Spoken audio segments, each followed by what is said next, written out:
Okay, so UFC 274 main card से start करते हैं नीचे से। हाँ, पहले तो क्या था कि डोनाल्ड सरोनी की तबीयत खराब हो गई तो वाला मैच कैंसिल हो गया। ये वाला ऊपर आ गया। ठीक है, इस वाले में इसका रिजल्ट ही नहीं आया। ओके, मुझे याद भी नहीं।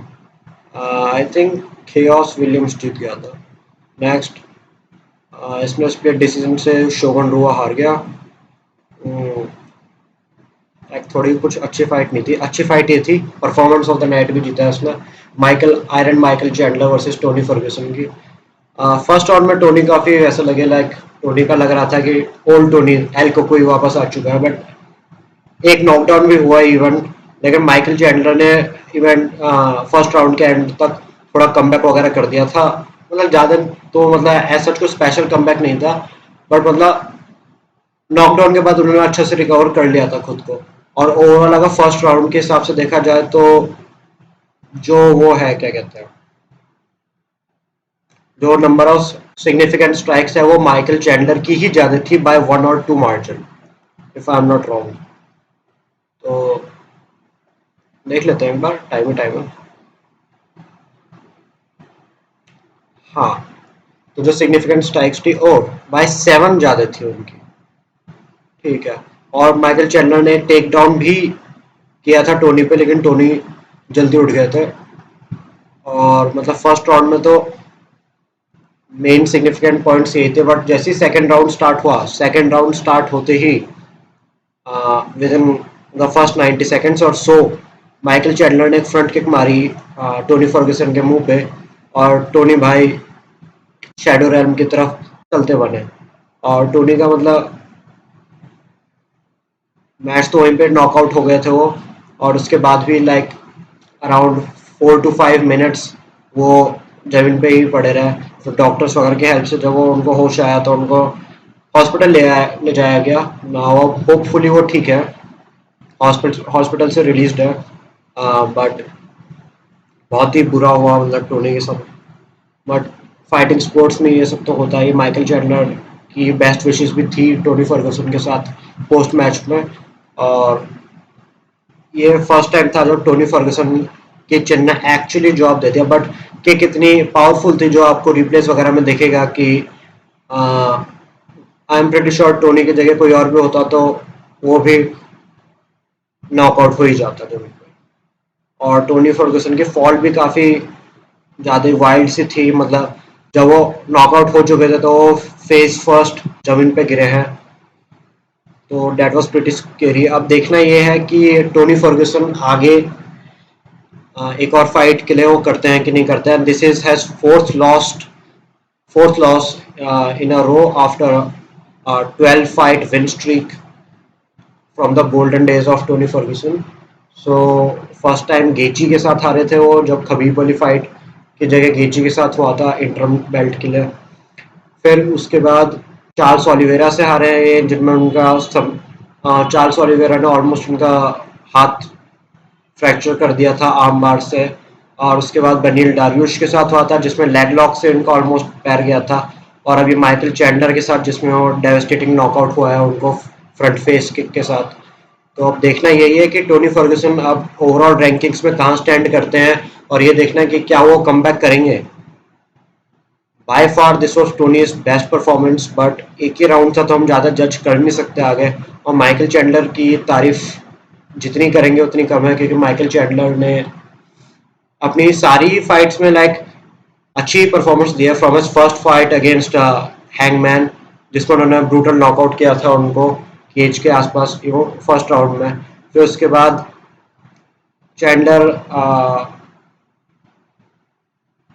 चैंडलर ने उनके साथ फाइट करी, क्या नाम है, हाँ चैंडलर। उसके बाद सीधे चार्ल्स ओलिवेरा के साथ दी लाइट वेट बेल्ट के लिए फाइट करी। उसमें नॉकडाउन थे माइकल चैंडलर के फर्स्ट राउंड में उस चार्ल्स ओलिवेरा के ऊपर।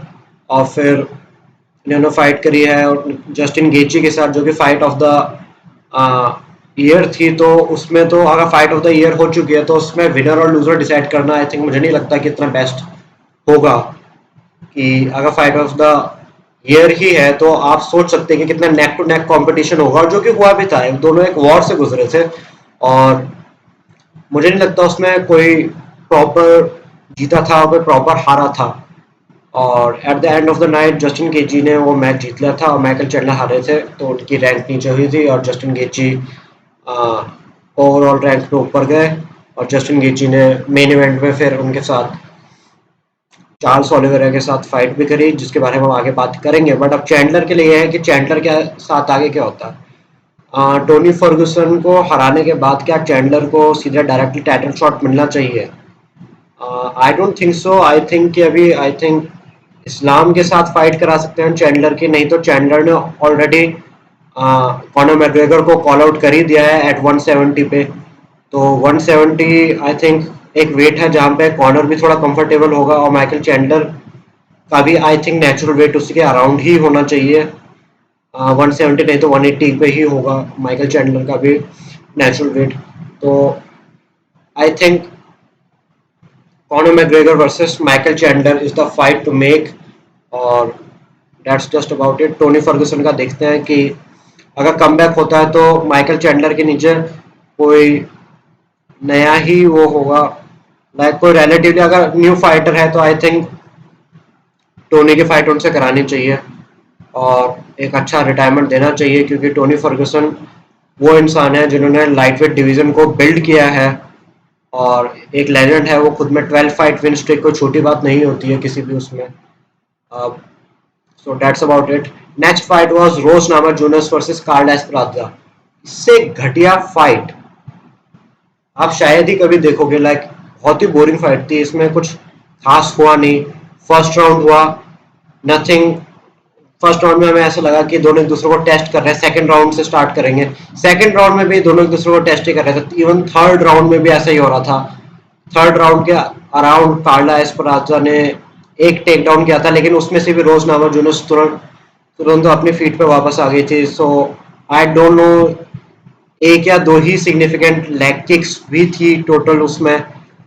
फोर्थ राउंड भी ऐसे ही निकल गया, और लास्ट में फाइनल राउंड में ही थोड़ी एक्साइटमेंट दिखी थी। उनका फाइनल राउंड भी इतना स्लो था कि हमें ऐसा लगा कि फर्स्ट राउंड ऐसा होना चाहिए था जो टेस्टिंग आउट पीरियड होता है। देखो टोटल स्ट्राइक्स ही 38 और 30 है, तो अब क्या ही करें कहें। लेकिन इसमें सिग्निफिकेंट स्ट्राइक्स का आप अगर रेशियो देखोगे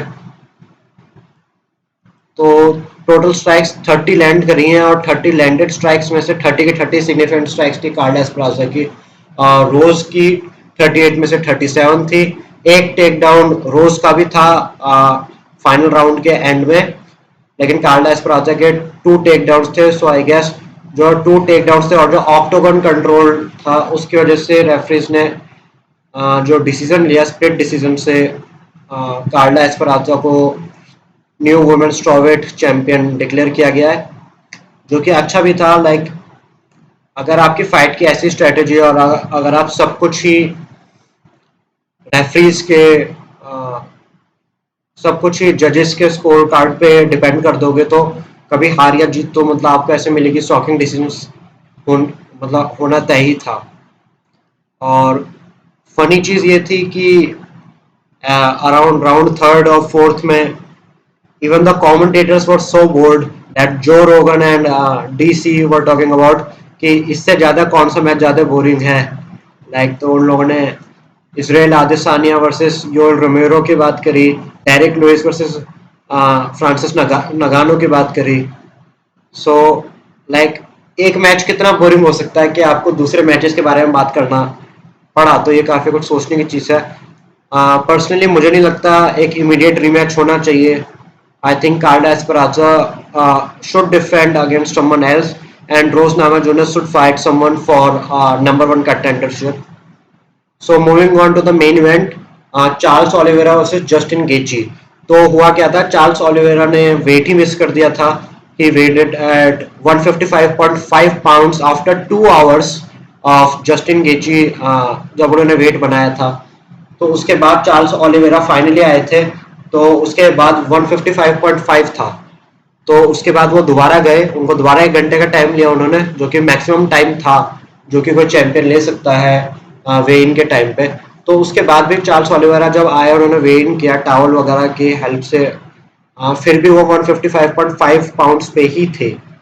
तो as a result of which कि चार्ल्स ओलिवेरा से बेल्ट स्ट्रिप कर दी गई जैसे मैच स्टार्ट हुआ, और जो विनर ऑफ द मैच अगर जस्टिन गेची होते तो वो बेल्ट ले जाते, लेकिन अगर चार्ल्स ओलिवेरा जीतते तो मैच बेल्ट नहीं ले जाते। Most at the very best वो नंबर 1 कंटेंडरशिप ले गए हैं कि अब जो नेक्स्ट मैच होगा चार्ल्स ओलिवेरा का वो होगा बेल्ट के लिए।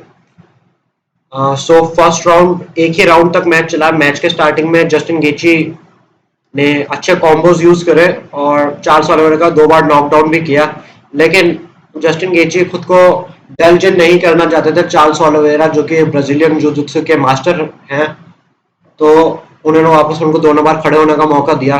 चार्ल्स ओलिवेरा ने भी अच्छी स्ट्राइकिंग दिखाई, काफी नीज चार्ल्स ओलिवेरा की थी जस्टिन गेची की बॉडी पे, और एक knockdown I think Charles Oliveira की तरफ से भी था जस्टिन गेची के ऊपर एंड में। और जैसे जस्टिन गेची नीचे गए तो उसके बाद के जस्टिन गेची जैसे नीचे गए तो उन्होंने फ्लाइंग पंच के ट्राई करी, लेकिन जस्टिन गेची जैसे मूव हुए तो वो बिल्कुल स्मूथली ट्रांजिशन चार्ल्स ओलिवेरा ने दिखाया और सीधे ही उनका नेक पकड़ लिया। तो नेक पकड़ते सबसे पहले उन्होंने रिवर्स आर्म ट्रायंगल ट्राई किया जस्टिन गेची के ऊपर। मुझे तो वहीं पर लग गया था कि चार्ल्स ओलिवेरा अब जीत चुके हैं। उससे पहले तक मुझे लग रहा था कि जस्टिन गेची जीतेंगे क्योंकि 2 नॉकडाउन हो चुके थे उनकी तरफ से। खैर, जब उन्होंने रिवर्स आर्म ट्रायंगल पे लॉक किया तो काफी टाइट था, लेकिन जस्टिन गेची स्लिप हो गए वहां से, और जैसे स्लिप हुआ चार्ल्स ओलिवेरा ने उनके बैक पकड़ ली। वो भी बहुत ही स्मूथ ट्रांजिशन था।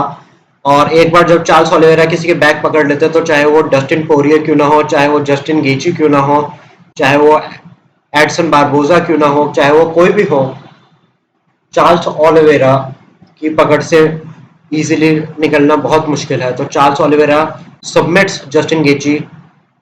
So now he fights for the vacant, उनकी अपनी वेकेंट की ही जो लाइट वेट बेल्ट होगी उसी के लिए फाइट करेंगे मोस्ट प्रोबेबली। चार्ल्स ओलिवेरा ने वैसे कॉनर मैग्रेगर को भी चैलेंज किया है, क्योंकि उसमें काफी पैसा भी है। मतलब बेसिकली तो हर कोई मैग्रेगर को इसलिए चैलेंज करता है, बट फिर चार्ल्स के लिए बात ये हो जाएगी क्या मैग्रेगर के साथ उनको टाइटल फाइट मिलेगी अगर मैग्रेगर के साथ फाइट करना चाहेंगे, ये देखने वाली बात होगी।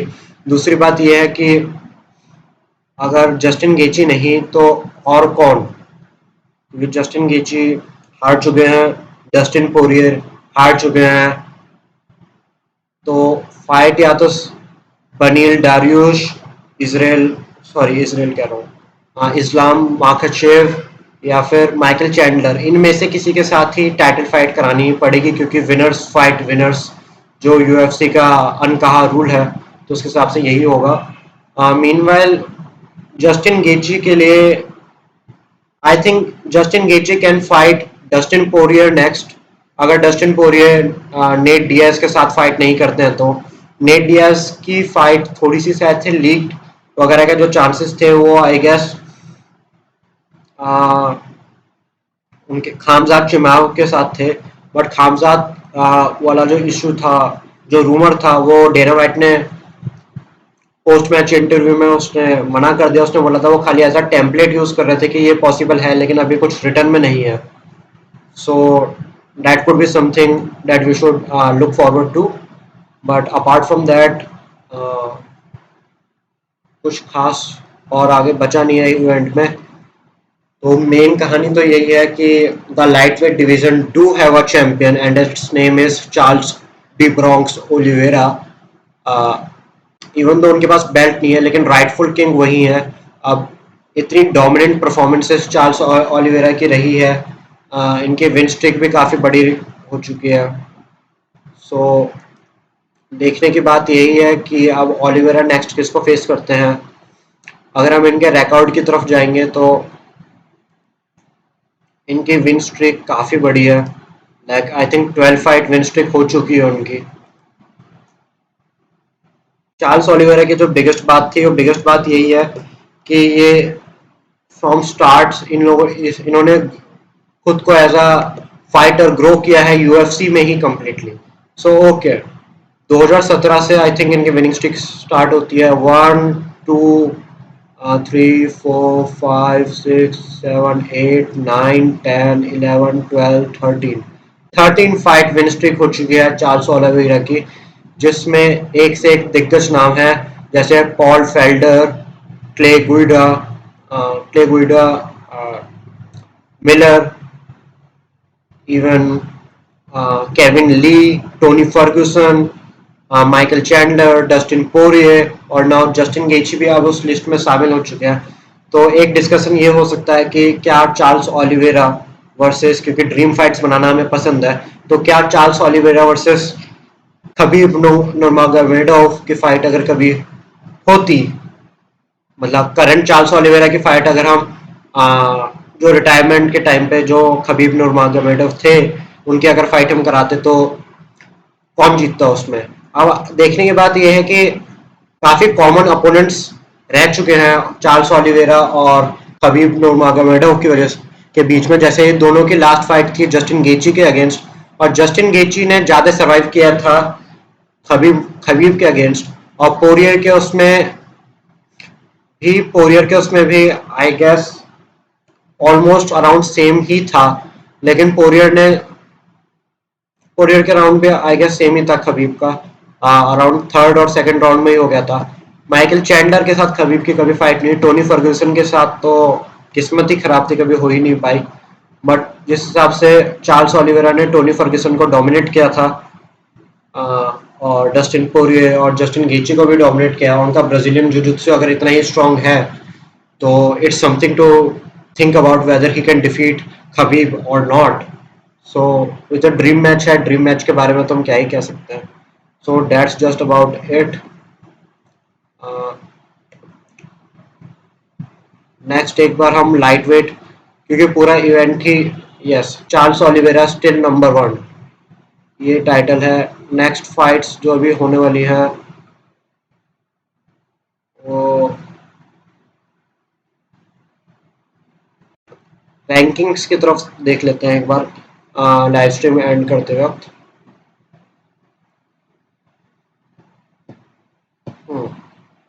Okay, so Dustin Poirier is number 1. Justin Gaethje is also okay number 1. Okay okay, but अभी तो रैंकिंग्स चेंज होंगी, क्योंकि इसके बाद जो फाइट के बाद अभी रैंकिंग्स एक बार भी चेंज नहीं हुई है।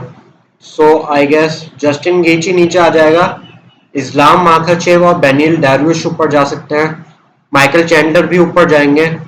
सो आई गेस टॉप पे होगा Dustin Poirier, Islam Makhachev, Beneil Dariush, Michael Chandler and then Justin Gaethje. और उसके बाद राफेल dos Anjos, इनकी फाइट भी काफ़ी टाइम से नहीं हुई है, आई गेस इनको भी किसी के अगेंस्ट फाइट करा सकते हैं, चाहे वो फिजेव के साथ ही करा लें, या फिर टोनी की फाइट राफेल फिजेव के साथ करा सकते हैं, ये एक अच्छी फाइट हो सकती है। नहीं तो टोनी की फाइट वैसे कॉनर मैग्रेगर के अगेंस्ट भी करा सकते हैं, बट सोचने की बात यह है कि कॉनर मैग्रेगर इतना वेट पुट अप करने के बाद दोबारा 155 में आएंगे या फिर आना चाहते हैं। आई थिंक जिस हिसाब से उन्होंने वेट गेन कर लिया है, और फेदर वेट से उनका ट्रांजिशन लाइट वेट पे हुआ, लाइट वेट पे उतनी सक्सेस नहीं मिली, लेकिन लाइट वेट पे अभी भी वो the biggest star of UFC the whole sport है। तो उसके बाद वेल्टर वेट पे ही बनता है कि वेल्टर वेट पे ट्रांजिशन कर सकते हैं कॉनर मैग्रेगर। वेल्टर वेट में फाइट्स उनके लिए कोल्बी कविंगटन के अगेंस्ट काफ़ी अच्छी हो सकती है, और है मासुडाल के साथ काफ़ी अच्छी हो सकती है, इवन दो मासुडाल काफ़ी नीचे तक वो कर गए हैं, क्या कहते हैं, रैंकिंग से गिर चुके हैं after has lost against Colby Covington. Stephen Thompson भी हैं जो कि अभी उतने अच्छी फॉर्म में नहीं है, तो उनके अगेंस्ट भी कॉनर मैग्रेगर अपना कमबैक करने की सोच सकते हैं। बट ये फाइट्स वेल्टरवेट डिवीजन में, जिसके बारे में ज़्यादा रूमर्स वगैरह नहीं है, मेन कॉल आउट्स जो है वो कॉनर मैग्रेगर और कुमारू उस्मान के बीच में है, कॉनर मैग्रेगर चार्ल्स ओलिवेरा के बीच में है, निक डियाज के बीच में है, डस्टिन पोरियर के साथ ट्रिलॉजी फाइट वाली है, टोनी फर्ग्यूसन के साथ है अभी, और माइकल चैंडलर ने कॉल आउट किया है। तो मेन फाइट्स कॉनर मैग्रेगर की यही बनती है। So that's just about it. uh, और नेक्स्ट इवेंट जो अभी फाइट नाइट्स होने वाली है UFC 274 के बाद, तो एक बार उनकी तरफ देख लेते हैं उनके मेन इवेंट्स क्या हैं, अगर मेरा नेट चलेगा तो।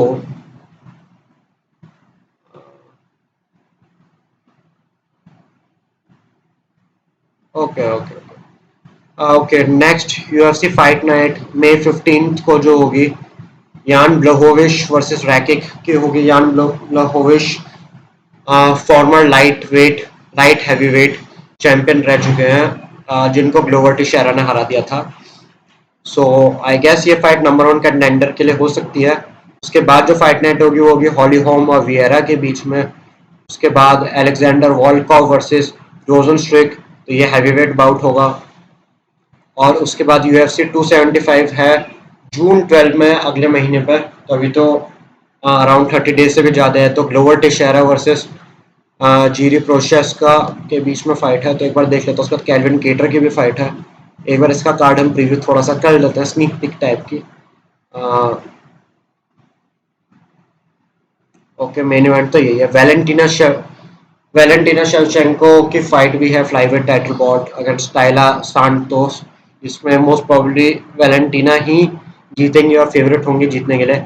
जांग वैली की भी फाइट है, तो I guess Zhang Weili versus Joanna की फाइट में जो जीतेगा वही फेस करेगा न्यू चैंपियन कार्ल एस्पराजा को। और फेदरवेट फाइट है इनकी। और आई डोंट थिंक सो कि कोई कोई फाइट इतनी है जो कि ज़्यादा मैटर करती है अभी। सो that's just about it. Thank you for watching guys. Keep watching my videos for more content on UFC, anime, pro wrestling, philosophy, and whatnot, and shit posting and whatnot. Until then, see you guys.